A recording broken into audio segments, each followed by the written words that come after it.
During the day of June 6, 1944, the U.S. stormed the beaches of Europe. In the invasion, it is thought that around 10,000 troops were either wounded or killed. The German machine gunners ripped apart the invading Americans with their mad machine guns. Bodies lay floating in the water and blood dyed the water. This was one of the deadliest days in history. Day 2 was supposed to be a strategic move by the Allies. They wanted to be able to get a foothold in Europe. They hoped a foothold would let them bring in supplies and troops very quickly. They figured that the casualties that would occur were necessary in order for them to be able to give good help to the European allies who were attempting to fight back against Germany. They thought that if they could keep on bringing in troops in one spot that was close to the fighting, then they could avoid having to bring them in through Europe and transport them to the fighting zones.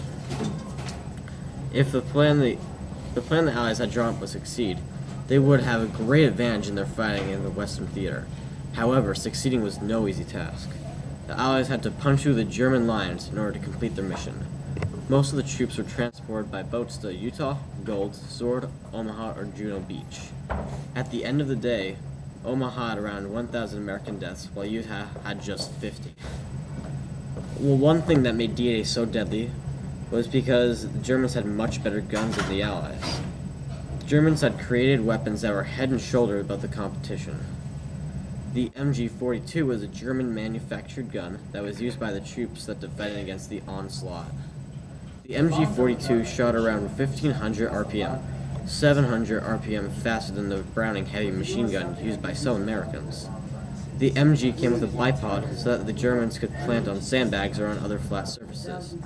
This made it so that the gun could have a much higher accuracy. In addition to this, the MG-42 was belt-fed, making so that other troops near the gunner could easily carry extra belts of ammunition. This meant the gun could fire for a long time with little time spent for reloading. This gun tore apart the Allied troops rushing the beach.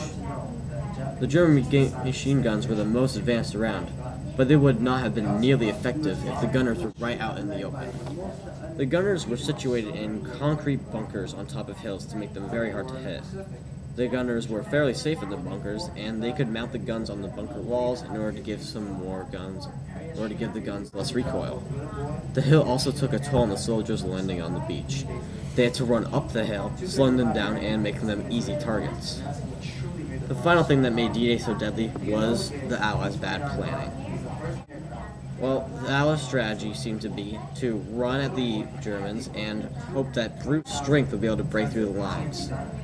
This isn't the best idea considering how well the Germans were situated in the bunkers. In short, the reason that D-Day's body count was so high was because of the Germans' advanced weaponry, their advantage in positioning, and the Allies' bad strategy for how to get through. All three of these things contributed in their own ways to D-Day being so deadly. However, despite all these things that were working against the Allies, they still managed to pull out a victory.